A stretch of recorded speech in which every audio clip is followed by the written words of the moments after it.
Ladies and gentlemen, Arthur B. Robinson is the president and research professor of the Oregon Institute of Science and Medicine. He is a proponent of revolutionizing 21st century medicine with consumer-based diagnostics and the internet. This is so revolutionary that this could be considered a disruptive technology paradigm, but in fact, it's a call to help humankind and people that need quick access to medical diagnostics that are affordable in a way that hasn't been conceived before. It is my honor and my pleasure to welcome Dr. Robinson to its Rainmaking time. Welcome, sir. Hi, I'm happy to be with you. Talk a little bit about metabolic profiling.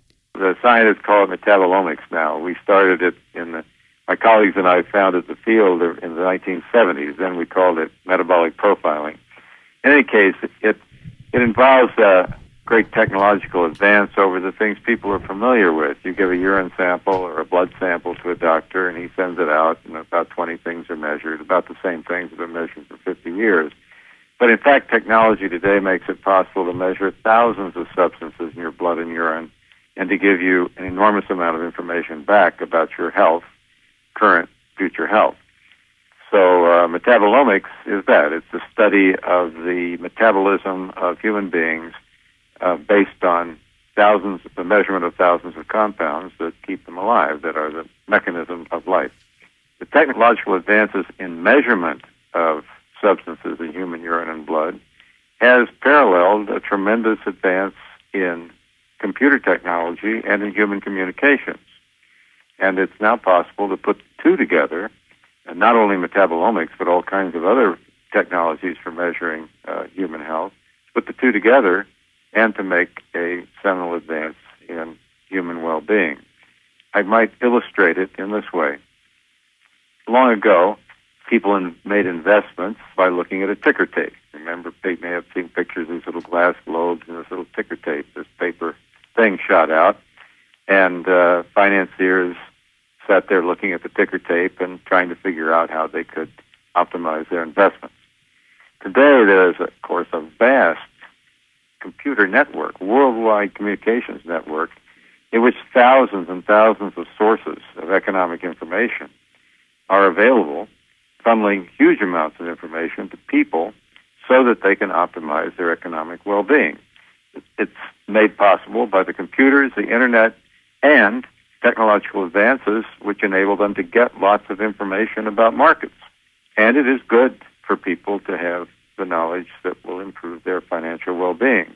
Well, the same sort of revolutionary change between the ticker tape and what we have today in the investment world is possible in the health world. And a person's health is actually more important to him than his money.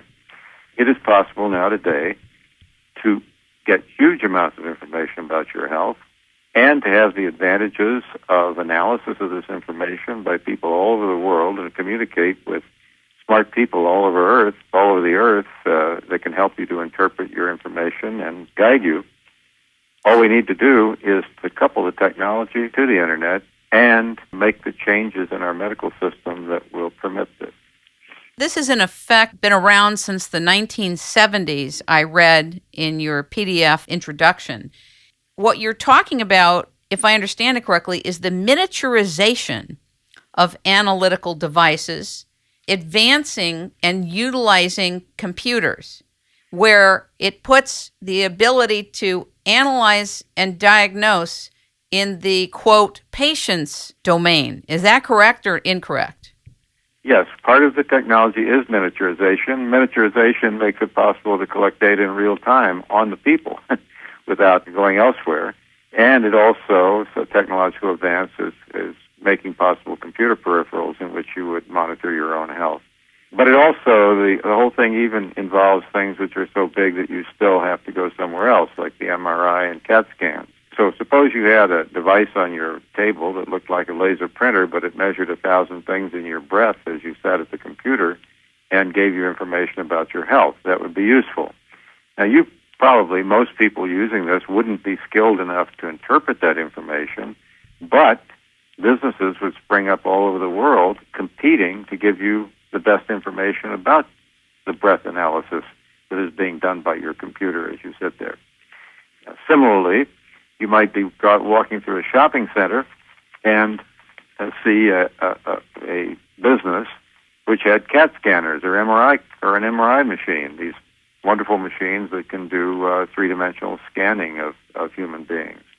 And maybe you'd stop there and give them $50, and they give you back a DVD of your scan, and you'd go home, play that into the internet, and go out there searching for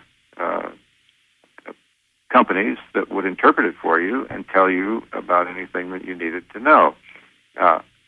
Right now, of course, your doctor would have to order this scan based on worry about your health so great that you're going to spend the thousands of dollars that it would take.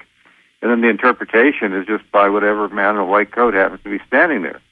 Instead, it should cost $50, and you should have hundreds of options on the internet to have interpreters who are the best in the world based on their record, which would also be published. So whether it's a miniaturized device measuring your heartbeat in real time, or a thing that looks like a laser printer that would sit on your desk and measure your breath as you sat there and tell you things about your metabolism, or large machines from which you would get the information, the main idea is that we have the technology, both computer technology and analytical technology now, to put people in the position of diagnosing and evaluating and manipulating their own health. Previous to this time, this was all as a part of the medical monopoly. But that monopoly now should fall, and the substitution of it will be something much better in which a tremendous advance in human health would be possible.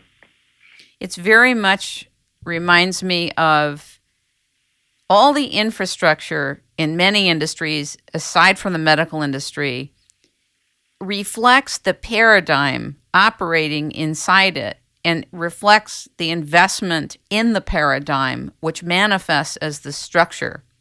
Yeah. And so what you're really talking about is kind of taking back one's power almost and putting the power back in the people who, there's even some people who want to get rid of the Hippocratic Oath. Are you aware of that? Oh, yes. That they think should be rendered useless or non-existent. And so there's a lot of people who think it's unnecessary and it doesn't apply anymore. Yeah, well, the medical profession, you see, is sort of unique. They not only provide a service, but they evaluate their own service. All the diagnostics is in the hands of the people providing the service instead of the people receiving it. Now we can put the evaluation of the service in the hands of the private individual and improve that evaluation 1,000-fold. The medical profession should be in the position of competing for therapeutic measures. We have this national debate going on now about whether to nationalize our medical system, which is costing almost 20% of our national economy. But what we're talking about nationalizing is a system that's 50 years out of date and is costing us huge amounts of money because it has all kinds of people associated with it that just aren't needed. So we could reduce the cost of medicine by several-fold and increase its quality by 100-fold by just using the technology around us, but that does involve smashing the current paradigm and replacing it with something better. What do you think about, even the concept of smashing the existing paradigm is a disruptive, but also received as disruptive. And even if something that's in place that's at a monstrous level in terms of a stronghold and strength, what about running a parallel universe of activity side by side? Well, that's of course what should be done. No one should have the power to diminish anyone's access to current medical care.